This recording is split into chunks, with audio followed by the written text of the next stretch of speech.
Hello again. I am back on YouTube with a sad update. I failed the California bar exam again. Luckily, I improved from my first attempt to my second attempt. For my first attempt, which was in July of 2023, right after I graduated law school, I received a 1314. For my second attempt, which was in February of 2024, this past February, I received a 1361. I actually made it into the second read this time, which is pretty cool. My first essay, which for those who took in February 2024, you'll remember was a community property essay. Now, 50, I absolutely flopped it. The second grader then read the essay and said, "Ooh, girl, no. So I super flopped, right? The reasoning is I did not study community property because it was also tested in July of 2023, and I somehow convinced myself that, well, since it was just tested, there's absolutely no way they're going to test it again. Surprise! They absolutely did. So do not take chances like that like I did. The second essay was constitutional law, and it was in a sub area that I also didn't study, so as you can tell, I absolutely flopped that. Something that's blowing my mind is the third essay, which was professional responsibility. As you can see, my first read through, I got an 80. What? It's actually a big improvement for me because on my first round of the bar exam, which was in July, I received a 50 on the professional responsibility exam. So that's a 30-point increase. However, the second grader said, I don't think so, and gave me a 65. What does that mean? I don't know. But I think if you were to receive 65s across each of the essays, you would pass. You would be receiving a scaled written score of 1390, which is the minimum you need to pass. So the other essays are, average, I guess. The 65 for essay 5 and the 65 for the practice test were good. The 55 is not great. The 50s are obviously failures. I'm pretty sure a 55 is also a fail, but a 60 isn't. My MBE only improved 1 point from July to February, but my percentage compared to my peers, which you see with the local, the national, each of the subjects, increased by like 20%. So I don't know what that means. If you're someone who does know how it can improve only 1, I'm assuming it's something to do with the curve. When I received the result, I looked at the screen and I said, no, because there was a small part of me that really believed I did it this time. The first time I studied by only using a commercial bar prep course, which I'm not going to say which one, that I got for free, which was huge, as a sponsor from one of my friends who was going to a big law firm. And then the second time around, I did self-study, which included using the Mary Basic essay book, which I mentioned in a previous video, which has been huge. Like the only reason I was able to achieve an 80 on my professional responsibility book is because of the Mary Basic book on the California essay exam. So I'm going to continue using that for my third attempt. And then I also did UWorld. So I was just doing practice questions. And then I also paid someone to grade full essays, as well as I had a professor from law school reach out and offer to grade essays for me, which was really kind. Where do I think it went wrong? From looking at the score, clearly my scaled MBE is far below what it needs to be to pass. And although there isn't much information that can be gained from looking at the percentages above others that I scored on the multiple choice portion, you can see that clearly I absolutely just brain went smooth for the criminal law and real property sections. What's hilarious to me is my best performance was on evidence, which I was consistently performing the worst on in my practice, and real property wasn't going so bad. Criminal law, ever since law school, has just been really, really tough for me. So I although I'm going to keep practicing, I'm sort of accepting that perhaps will be my lowest performing area. All right, so that's in the past, right? Let's talk about feelings around it. Let's talk about our feelings. Let's get personal. It feels horrible. It feels horrible. If you're someone who failed the first time or failed more than, you know this feeling. Most people from my graduating class did pass on their first time. On the second time, I was fortunate enough to have a friend who was brave enough that I graduated with. She reached out to me and said, "Hey, I didn't pass. How did you do?" Maybe she had looked at the pass list and knew I didn't pass at that point, now that I think about it. But anyway, the fact that she was brave enough to reach out when I was so humiliated that I didn't want to reach out to anyone was huge, because then I was able to talk with her throughout the studying process about the different emotions that came up, right? Luckily, she passed, and then some other people I knew who were taking it in February after failing in July passed. And again, I failed. Again. Like, oh my goodness gracious. People talk a lot in law school and in work, and even if you're not in law or a lawyer or anything, about imposter syndrome. Normally, the crux of it is that in reality, you, the person experiencing imposter syndrome, can accomplish the task, can do the thing that you've been assigned to do or hired to do, and simply feel like you can't due to sexism, racism, or other oppressive factors that are outside of your control. I experienced imposter syndrome in law school. I experienced, like many people do, I experienced imposter syndrome in the bar exam. But then I don't know how to address imposter syndrome when it feels as though it's been confirmed, right? When it's like, man, I feel like I can't do this. People say, oh, don't worry, you just feel like that. But really, you're super smart. You can totally do it. And then you go to do it and you fail, not once, but twice. It's really hard to fight the internal voice that says, you can't do this. You don't deserve to do law. You shouldn't have even gotten into law school. You tricked the dean of admissions office.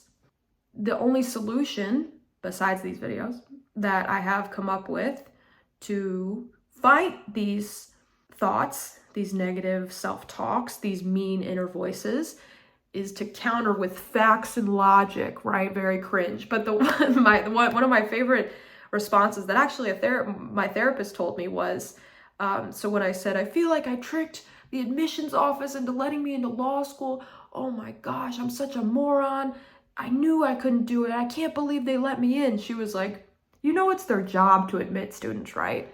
And they read thousands of applications and review thousands of student profiles. Are you saying that you think you know how to do their job better than them? I was like,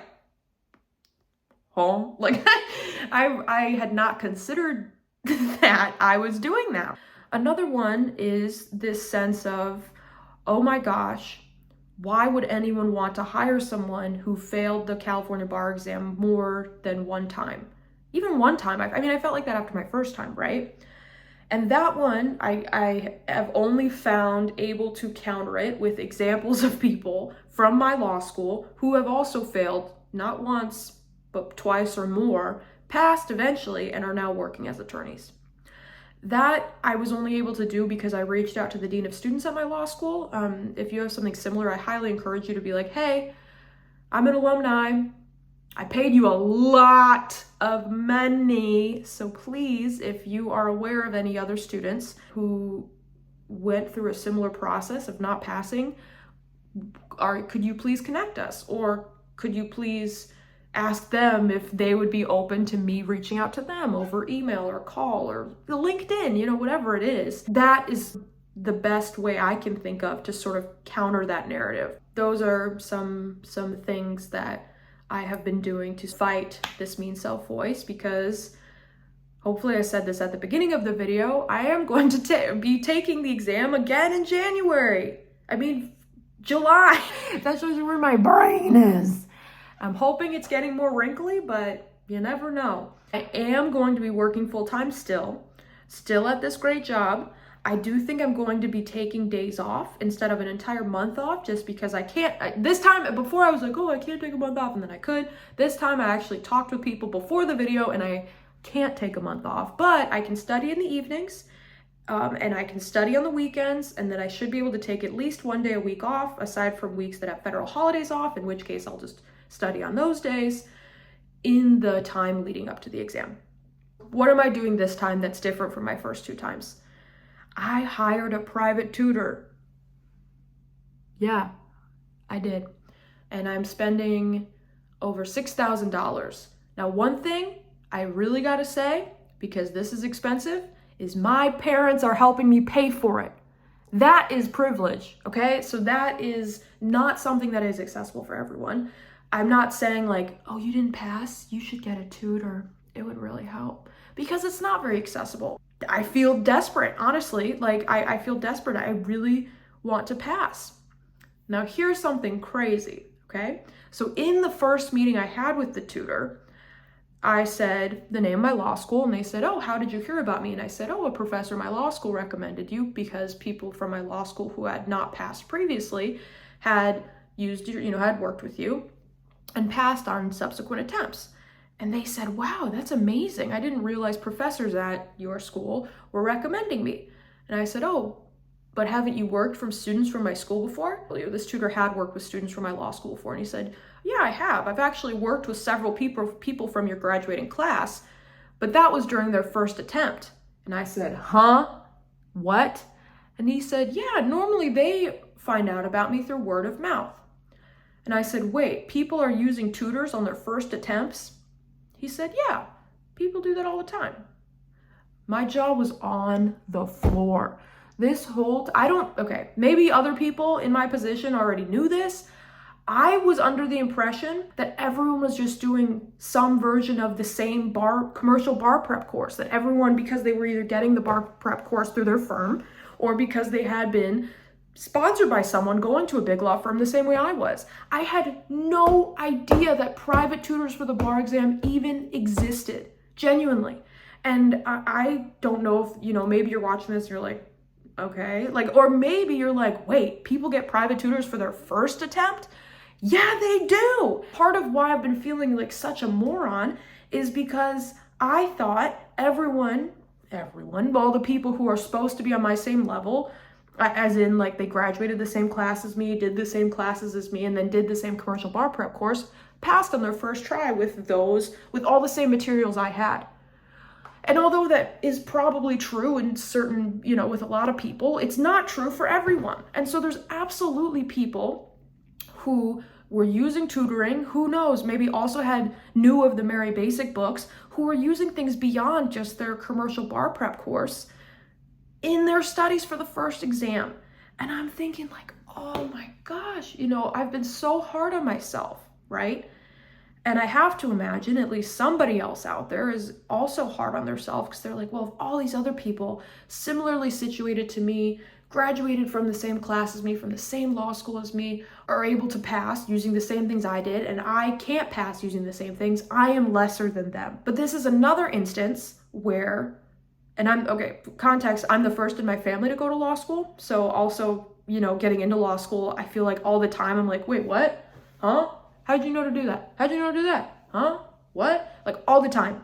And that didn't end after I graduated, because now what I'm realizing is that people knew not only that the commercial bar prep courses perhaps didn't suit them and they needed extra help, which a lot of people do, or they needed more personalized help. And then of course there's the discussion around resources where they were able to, either pay for it themselves, have parents or other family help them, or, I think there are scholarships available as well to purchase bar prep materials.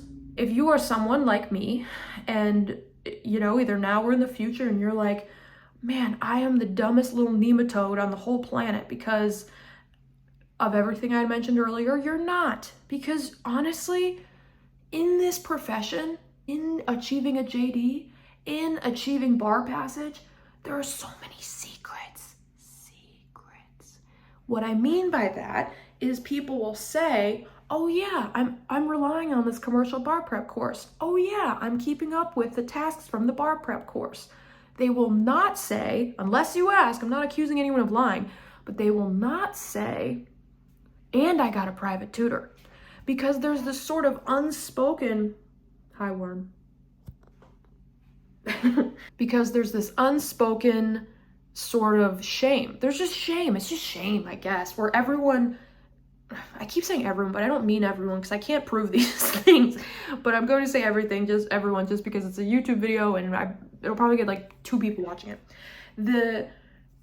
The point is that everyone wants to appear as though they're adequate, I guess. I don't know how else to say it, that they were able to pass this exam in the common method or in the method that's sponsored by the law school, because I know law schools, including mine, I'm pretty sure have deals with commercial bar prep companies to market them at the schools. Like I know my school had had a table for the bar prep companies, and you could get free little pens. One of them had little candy bars too. I used to get little like Three Musketeers and candy bars and stuff from the table.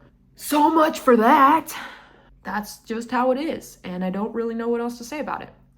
Why do I have all this makeup on? You know, and I know, I'm not leaving the house. I was studying before this, I'm gonna study after. But I bought myself some makeup. In fact, I bought myself this Trixie Mattel X Juno Birch palette and some Trixie Mattel lipstick, sort of as a version of retail therapy. And I encourage you to do the same. Just let yourself have treats. Even if you feel like you don't deserve treats, you should get yourself some treats. My cat is in my lap and he said, treats? I would like treats. If you find yourself failing a bar exam or 2, or 3 or 4, I saw on the California subreddit, the California bar exam subreddit, that there are some people who have failed 6, 7, 8, 9, 10, 11 times and passed on that time. Don't consider it a statement on who you are, right? If anything, consider it a statement of your tenacity and your grit. And honestly, if you decide, man, I don't want to do this, I've got a JD, I don't want to do this exam again, I can't afford the $1,000 ticket fee. Yes, it costs $1,000 to sit for the bar exam before any of the prep materials or anything else. I think that's fair too. And there's a lot of really wonderful jobs and things that you can do with your JD without being barred. And I know, at least people on the subreddit and people in casual discussions that I've had have sort of said, you shouldn't take a big break off the bar exam. You should sort of dive right back in. But if for your circumstances, it doesn't make sense either financially or you're just tired, maybe you have burnout, don't feel bad about not taking it again and maybe revisiting it later. It's your life, and it's cliche, but you know it, and you know yourself better than anybody. I guess I'm sort of doing all this to hype myself up, because another thing I believe in is fake it till you make it, including confidence, including smartness, including labels about yourself. I guess some people will call it manifesting, but I'm gonna refer to it as believing in yourself, because honestly, all these mean thoughts I have about myself, there's a tiny part of me that really believes I can do it. Honestly, especially once I got a 1361, that's not terribly far off. It's not minimally competent, so there you go, but it's not terribly far off. I don't know. So we'll see. I'm posting this again just as a screenshot in time, because I don't want to be someone who, once I pass the bar, I'm like, ugh, the bar exam, what an amazing experience. I sort of want to have this available for anyone who ever, fails multiple times in the future, finds themselves in a similar position, finds themselves experiencing similar things and similar thoughts, sort of countering the negative ones with facts and logic. Yes. All right. Well, that's all I have for now. I hope this was interesting. Maybe I'll do updates. Buy the Mary Basic book if you can. Even the MBE one is really good. Yeah. All right. Well, goodbye. Goodbye. Say bye. Goodbye.